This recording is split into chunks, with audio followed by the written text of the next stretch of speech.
Hello, everyone. Welcome back to this episode of Just Another Year Chicago. My name is Nick Brody. I am joined by a very special guest, Deek from DeeksView. If you don't follow him on Twitter, you definitely want to.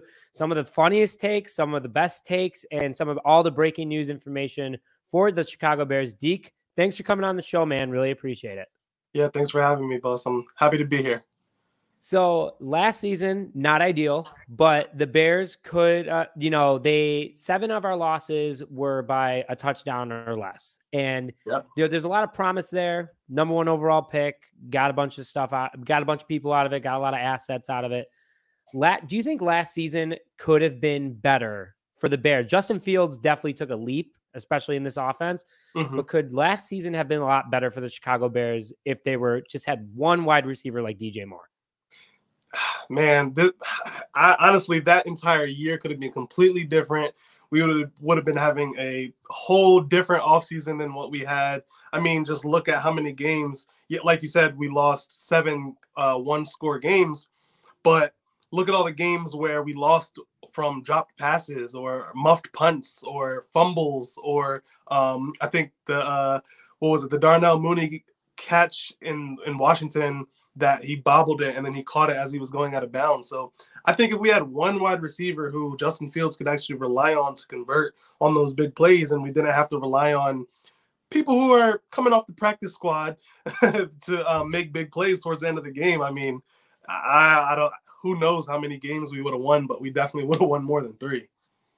And so we're recording this the night that the schedule was released, and we kind of were talking about it a little bit before. So this episode's about Justin Fields and our expectations, but kind of flowing into that topic, I'm going with the Bears going 11-6. I think this team is very capable of winning a ton of ball games. I mean, they're a lot better than last year. Like we said, 1-score games. They were super close, a little bit more experience, a little bit better. What are you thinking for next season record wise, and how much of it is going to be impacted by Justin Fields alone? Yeah, so I'm one of the fans who every year you ask me this question, I'm going to tell you 10 plus. That's always been my go-to. I'm the same. But realistically, I think 7 is the floor. When you look at that's more than doubling our win total from last year. And the year before that, we only had 6 wins with Matt Nagy. So 7 at least in the floor sets, meaning, okay, we're competitive. I think that's what the Panthers won 7 games this past season. That's like worst case to me. I think if it's anything under 7, something went terribly wrong, or God forbid, knock on wood, something happened to Justin Fields. That being said, I personally think we need to come out of this season with somewhere in the 9 to 10 win range. I mean, looking at our schedule, obviously, you don't know how teams are going to be based off of last season. Everybody got all new players in the offseason. A whole bunch of movement went on. But, I mean, it's very possible for us to win 10 games, and that's not very far-fetched. We got enough help. I mean, the biggest issues that we had last year were pretty much fixed up, not all the way with the defensive line, but as far as guys to help Justin Fields in those big, end of game drives, we got those pieces. So I definitely think 10 is feasible. I think so too. I mean, it really does go on Justin Fields at this point of how he plays. I mean, Ryan Poles and company went out and got him a ton of weapons, a revamped offensive line, which I think is much better than people think. Yes. I mean, DJ Moore alone helps clearly expand this offense. But the defense is going to be, I think, top 10 next year. The best, arguably one of the best linebacking corps in all of the NFL. The secondary got a ton better. But, Deke, kind of going into Justin Fields, last season he got 1 MVP vote because of his crazy ability to, over 1,000 yards rushing, much better touchdown stats. He had very similar stats to Jalen Hurts in his sophomore year, and Jalen Hurts had even more to work with. So now that Justin Fields has this, this offense to work with, Luke Getsy's playbook, what are you seeing from how many touchdowns do you think Fields is going to throw? How many yards do you think he's going to throw? And then how many interceptions do you think he's going to throw? Because he threw 11 last year. And if I'm remembering correctly, and again, he did that in 15 games. His touchdown to interception ratio wasn't great, but again, practice squad guys. So Yeah. now that he has this offense and this offensive line, what are you thinking stat wise for Fields this year? Yeah, so my floor, I always want to say floors because I'd love for him to over exceed it, but my floor for him is going to be around 3,500 passing yards. That's not quite the 4,000 yard mark that Bears fans are desperate for yet, but I mean, he hasn't even touched 3,000 yet. So I think 3,500. Jalen Hurts had 3,700 last year, and he was an MVP candidate. He missed a couple games as well. As long as I think Justin's still going to get around 400 to 500 yards rushing. I don't think he sees 1,000, but I think 3,500 is enough to show prominent growth in his game. I'd like to see around 25 or more passing touchdowns. He wasn't too far off this year. Had a couple dropped, actually. A couple dropped, and a couple that had the wide receiver been faster or had breakaway speed, like the deep pass to Equinemius St. Brown. He might have had a little bit more last year as well. So right around the 25 touchdown mark. And then don't want to get too greedy with the interceptions because, I mean, not everybody's going to be like Aaron Rodgers or Tom Brady earlier in the career, and he's still finding himself. He's still figuring out how to learn defenses. He's not all the way polished quite yet. So I think as long as he's right around the 10 interception mark again this year with 25 plus touchdowns, I think we're going to be more than happy with that. I mean, even if he throws 11 again, I wouldn't be too mad. 12 and up, you're kind of getting into some dangerous territory, but anywhere around 10 interceptions, I think I can live with. So those are kind of like the big three that I've kind of stuck around. I want to see him get his completion percentage up, probably like a couple. I think he was around 60 this year. I'd like to see him get closer to 65-ish, a little bit higher maybe, but somewhere around there completion-wise. Yeah, I think that's all of it. I mean, I like that you're setting, the floor. I think the floor is something that, us as Bears fans need to kind of do instead of, oh, he's throwing 40 this year because he's got DJ Moore and Chase Claypool is going to do a lot better. He has to play better though. Like that's the number one expectation out of it all is that he needs to be considered like top 10 quarterback. Yeah. And a lot of people do consider him in that category. My expectations as a Bears fan is that I would like to see him throw more than 27 touchdowns because I think he can do it. You have an extra game now in the season. He has an offensive line that could actually protect him. He's not going against nearly as hard of a schedule. So I would like to see him throw double what he did last year. And I think he can do it because he does have a ton of help. He knows this playbook better. So there's no excuses there. I agree with you on the interception standpoint. If he throws 10, 11, fine. I totally understand that because he progressed in his touchdowns and he stayed the same in his interceptions, which is a win as a whole. But let's say he's kind of pulls a Rex Grossman the year he went to the Super Bowl and 27 touchdowns and 24 interceptions. Now you have a problem. Now that's like, okay. And you can't blame your wide receivers at that point because you have a two Pro Bowlers with Chase Claypool and DJ Moore. Right. You have a much improved Cole Kmet. You have Robert Tonyan now, and then Darnell Mooney, obviously. So I agree with you on that. And then I'm being optimistic. My floor for him for passing yards is going to be 3,900 yards. Okay. He has all the deep threats in the world that he wants. He's got Tyler Scott.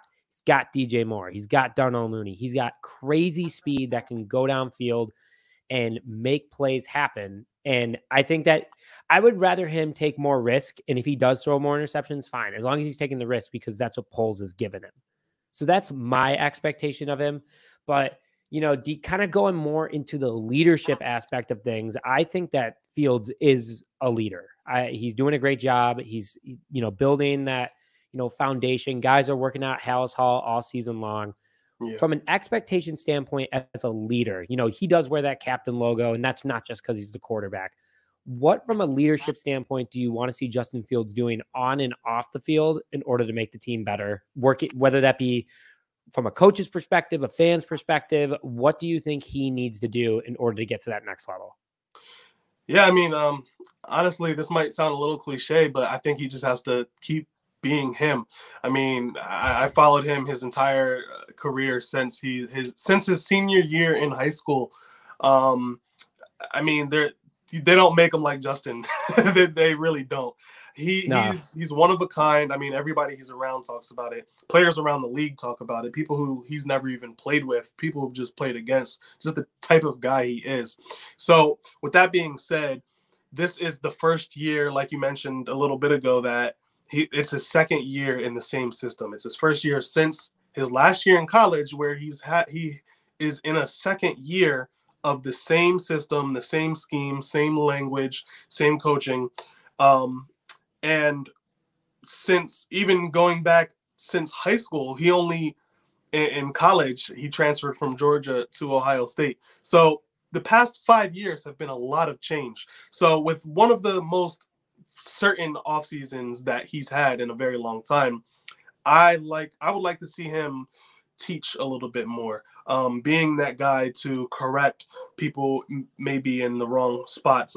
We know Chase Claypool really struggled with the playbook early on in the trade. He's had the all off season, so hopefully he's a lot better with the playbook now. No excuses there. Yeah. But I mean, you got young guys like Tyler Scott. You have Robert Tonyan knows the system, so that's probably not too much to worry about.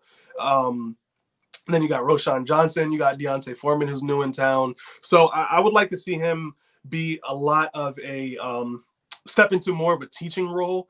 I think he doesn't have too much to learn as far as the system that we're trying to run, but he may have to do a lot more growing as far as like reading defenses in that aspect, maybe calling audibles, stuff like that. But as far as what the playbook is and what the core game plan and the core things we're going to be running, I like to see him be that pillar that, guys, and I don't want people to be afraid to, ask Justin to correct them. And even the offensive line, I mean, our offensive line is pretty young. I mean, Tevin Jenkins is the same draft class as Justin Fields. He's going into year 3. Braxton Jones is going into year 2. Darnell Wright is going into year 1. So the starting line is probably only going to have 2 long-term veterans on it. So I would like to see him really, really bond with the offensive line as well. I think Darnell Wright kind of gives me Tevin Jenkins vibes as far as being that nasty. He's always going to support the quarterback. But I would love to see Justin just take a type of role over them that would make them ready to die for him if they had to. Yeah, I mean, Jenkins did it, and it was a couple years ago against the Vikings when who went up to Jenkins? I don't even remember his name anymore because Ifedi, yeah, Jermaine Ifedi. He just went up to him and said, "Stop doing that." And Jenkins looked at him like, "That's our teammate." Like, I agree that Darnell Wright will 100% do that. Especially everyone's gonna be terrified of him considering he's 6'6", 335 pounds. He's just a massive dude. And then on top of it, I feel like this team now, like you're going to see guys that would fly off the sideline to go defend Justin Fields, especially, last year with all the missed calls of officials, late hits and stuff like that. One thing I 100% hear you out is the teaching aspect of things. And I think that Fields needs to be more aggressive in regards to, guys getting it right. Like last year, it was his second year, new team. He couldn't lose his cool. You kind of like pulling like Jordan, Jordan's first couple years on the Bulls kind of had to sit back, be quiet, be that silent superstar. And now Fields has a team. It's kind of like the Bulls, again, laughing stock of the NFL, like especially with Matt Nagy. And Justin Fields is becoming this guy that everyone loves. He puts up insane stats, breaks records. He's got to have that tough love. Like, hey man, you're messing up. Like, this is what you have to do. Yeah. And I would love to see that out of Justin Fields this upcoming season because he does have that ability. He is a smart guy, but his personality is just the monotone, nice, but not nice kind of guy. Right. And if that's who he is, that's who he is. I would like to see him not like, let's say Darnell Wright does something as a rookie. Don't give him mistakes. You're in the NFL. If you mess up on a block and I get hit, I want to pop up and be like, yo, save me. But you're saying, like, I feel like those guys are going to fight for Justin every single play. And he's already a proven leader on and off the field, which is great. But there always is room for improvement. And I'd like to see the collaboration too with Eberflus. Getsy and Fields are super close. Right. I know Flus is as well, but I would love to see that on camera. As much as I hate to say it, I like that Nagy would go up to Mitch after every drive, sit with him, talk to him, kind of understand what's going on. Who knows what was being said, but at least the action of being there and letting other coaches handle it for just 1 second that your quarterback's fine, especially a young developing quarterback. But that's kind of where I stand on that viewpoint. Deke, last question for you, because I appreciate you hopping on, talking Fields. We have really high expectations for him. For the Bears as a whole, and, especially we talked about the record, we talked about the schedule. What is the next type of stepping stone they need to do in order to be a great team? Clearly the grit is there. The hits are there. The energy is there. They're young, they're fast. But what does the team have to do in order to get to that next, whether that be, better communication as the team, or what type of gameplay are you thinking? What do the Bears need to do to get to that next level in order to be a playoff team again? Yeah, so I'll actually answer that question in two parts. First one is on Ryan Poles, and it takes a little bit of patience. So right now, where our roster is finally looking like a real legit NFL roster for once. It's been a while. After this draft, we have an unbelievable depth at the linebacker position. We have great depth in the wide receiver room. But other than that, a lot of positions are just barely getting filled out. So I think it comes with a lot of patience for next offseason, where we're going to have the most cap space again, and next draft, where we have a plethora of draft picks. We're going to have 2 first-round picks. 2 first-round picks. If we lose Ian Cunningham, we'll get 2 third-round picks, and we have 2 fourth-round picks. So next draft, I think we're going to have so many new people to where now we're going to have talented backups to where whoever loses whoever doesn't win the starting position is going to be the backup. And from a team building aspect, once you're drafting and you don't need starters, but you're still drafting talented guys like the Eagles are doing right now, and like, say, the 49ers, that's when you become perennial contenders. Now, as far as the team specifically, when you look at the NFC North, look at all the wide receiver rooms. All 4 teams have really, really good wide receiver rooms. So you have to think about it, and it's like, okay, all these teams have so much firepower. So what's going to actually separate the teams? And the answer is the quarterback. So where I think Justin Fields needs to improve in order to make us feared, make us the team to beat, make us the team that everyone is staying up all night because they have to face them this week. He needs to get better at throwing the ball quick. He needs to get better at checking down. He needs to get better at diagnosing things quicker. He needs to get better at trusting his eyes, trusting his arm. Now, if you go back, and some people posted clips of him working out, and he was working out on his quick game. If you watch Aaron Rodgers and I'll start with Aaron Rodgers. If you watch his game, a lot of his game is very quick throws, quick slants, routes. He's getting that ball out quick. If you look at Tom Brady, how did Tom Brady play at the age of 72? He got the ball out super quick. I mean, last year in the playoff game, they lost it, but they couldn't touch Tom Brady because he was getting the ball out so fast. I mean, not a lot of people talked about it, but I really admired how quick he got the ball out to protect himself. And then looking to Trevor Lawrence. Everybody wanted Jawan Taylor in this offseason because he was the hot name on the offensive line. He was the hot free agent. Jawan Taylor had a breakout season with the Jacksonville Jaguars because Trevor Lawrence got the ball out super quick. I mean, he got the ball out, and I think I'm trying to remember off the top of my head, but it was somewhere around like 2.5 seconds. So Jawan Taylor didn't even have to block a full 3 seconds before Trevor Lawrence was getting the ball off. So I say all of that to say, if Justin Fields can get down, throwing the ball quick, getting those quick slants, getting those out routes, getting the checkdowns, it's going to help the offensive line. It's going to keep the defense on their toes because They can't.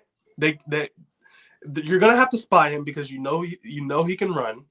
You're also gonna have to respect the deep ball because you know he has a strong arm. But now you're also gonna have to respect the short game too. So there's nothing a defense can do when he can hit you with the deep ball, he can hit you with the quick ball, and he can take off running with his feet. So with all of the talent in the division, and I mean, I think that defensively, we may have the edge as far as linebackers and secondary. Some may argue the Lions got really good in the secondary, and the Packers still have some guys in their secondary. Bears still need to get a defensive front. Obviously, if one of us, if let's say we get a superstar pass rusher like a Khalil Mack level guy once again, that might change things. But as far as what the division stands right now, I think everything rests on the difference between the quarterback play, and it all starts with Justin Fields refining the details that he has yet to refine. Man, that's how I would look at it. I mean, that's a good way to look at it because I think like a lot of people forget about all the little fundamentals that come with that. I mean, if you look at last season and you look at the Bears-Packers games, I've just got the Aaron Rodgers comment really stuck out to me, especially in regards to the short passes. The short passes were absolutely killer for the defense last year, and they didn't have the linebackers in order to cover it. They didn't have a mature secondary in order to cover it. But at the same time, like he was doing it over and over again. Like usually you pick up on it, and Allen Williams should have been doing that.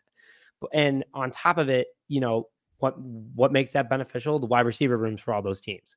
So I couldn't agree more with you that the wide receiver rooms are super beneficial, especially for the quarterback as a whole, because they help expand it. The one thing that I wanted to ask you based off your comments as well, and this is just a quick one-off. If you agree with me, I disagree. Aaron Rodgers, something that he did really well was he made wide receivers better. I had no idea who Jordy Nelson was in college. I had no idea who Randall Cobb was. I mean, Randall Cobb was a little bit bigger of a name, but he was never given anyone until Devontae Adams, really. And Donald Driver, I guess, but Donald Driver was old when Rodgers was, Well, Devontae wasn't great until like his fourth season either. Right. He did a lot of developing too. And Rodgers like pushed him. And like we're talking about the leadership of pushing. But on top of it, the wide receiver, like I think you raise a super good point that people need to think about. And that is how important that is. One other thing that I think could be that next step is the Bears were super young last year and they signed a ton of guys that were just random 1 year kind of guys. Yeah. They brought back Dante Pettis on a 1 year deal that I agreed with because he had good chemistry with Fields, but the other half of the roster is completely gone. And now they're going long term. You're signing these rookies to 4 year deals. You're signing these veterans to multiple year contracts. I think the chemistry now can start being there, and it's a whole offseason that they have to go. You have the coaches from day one. You have Ryan Poles from day one. There's no other mistakes. I think the overall culture of the Chicago Bears needs to just keep going in the right direction, and we as fans just need to be patient. And disagree with me if you feel different about it, but it's more of a patience game at this point. We know what this team can do. This team is very talented. And you said it yourself, Ryan Poles next year has 2 first-round picks, and then in 2025, he has 2 second-round picks. If Ian Cunningham goes, we get another couple picks. I just bringing in, and he did a fantastic job bringing in guys in the 5th and 6th round this year, even the 7th round. Poles clearly is a good drafter from what we've seen so far. I think that if Chicago can go one more season of bringing in true depth, I'm with you. That's the next step. Like you got to have the next man up. You have to have that true 12th man, like the Seattle Seahawks say they have. And that's what's really important. At least to me. If you disagree, please tell everybody about it. No, absolutely. I 100% agree with you. I mean, the chemistry, that's a great part as well. I tweeted this a few days ago. Like this team just feels like a family. Past teams, you might have seen people working out together. I think Mitch had a couple guys down and they were training together, but that was about it. I mean, this team, they're going to Bulls games together. They're going to Cubs games. I was at that game, by the way. Oh, really? Just want to. I was like when Sanborn, Braxton Jones, like all those guys were together. Yeah. They like put the camera on them, and I'm like, that's what we need, because you know what was happening. The last time this kind of thing was happening, the Blackhawks were winning dynasties because people were going to Blackhawks games. Now people are going to start going to Bears games, and it's just like and then people are going to Cubs games. It's the city chemistry as a whole. If you get the fans behind you and they believe in you, that also picks you up, I personally feel. And yeah, I'm just going to put a little spoiler out there. I know you're coming to Chicago. I'm not going to say what game you're coming to unless you want to say it, but the fans, like, you'll see it for yourself, man. Like, the fans just hit different. You know what I'm saying? Like, it's just the vibe there. I just love what they're doing right now. Yeah, absolutely. I didn't mean to cut you off. You're good, man. I think we were pretty much kind of wrapping up our points both. But yeah, like, I can't wait to just be in the atmosphere in Chicago, facing, just going up against a rival team. That's just going to be unmatched. And we can't wait to have you here. Deek, any last words that you want to say? I know I've got your Twitter in the description. I've got it, put in the comments as well. Is there anything that anyone else wants to know about your channel? I mean, I have notifications on for you because I love your tweets. I love also that you reply to pretty much everybody that you can, and you're not afraid to say what's on your mind, even if it's another Bears fan. What should the viewers know about you when they go to your channel and start following you to expect from your tweets? Yeah, I mean, I started out a fan just like everybody else, and I have a little bit of marketing background and video editing and stuff to be able to know what I'm doing with as far as pushing my page. But that was one thing that I wanted to maintain, is that no matter how many followers I get, no matter how big I get in the community, I'm not just going to be some bougie dude who tweets things and just ignores everybody else's existence. Like, we're all Bears fans. I'm here with y'all. Y'all want to talk to me? Follow me on Twitter at DeeksView OG. Like you said, I try to respond to everybody, but recently, the bigger my page grows, the more mentions kind of just kind of gets lost in the sauce. So it is a little bit harder nowadays, but I still try. And go ahead and subscribe to my YouTube channel, Next Wave Bears. I just started a podcast with, if anybody knows who the Windy City Productions is, we have our podcast. We comes out every Wednesday morning. We just released our second episode. So Next Wave Bears on Twitter, Instagram, working on the TikTok. We're out on YouTube and also all other listening platforms, so Spotify, Apple Music, all of that stuff. So yeah, that's where you can find me at. Yep. Well, and I'll throw that all in the description below, so you guys make sure that you go and follow him. But Deek, thanks for coming on, man. Really appreciate it. I'm sure we'll have you on again before the season starts. Yeah, absolutely, boss. Thanks for having me, man. And thank you for tuning in to this episode of Just Another Year Chicago. My name is Nick Brody here with DeekViews, and we'll see you guys next time.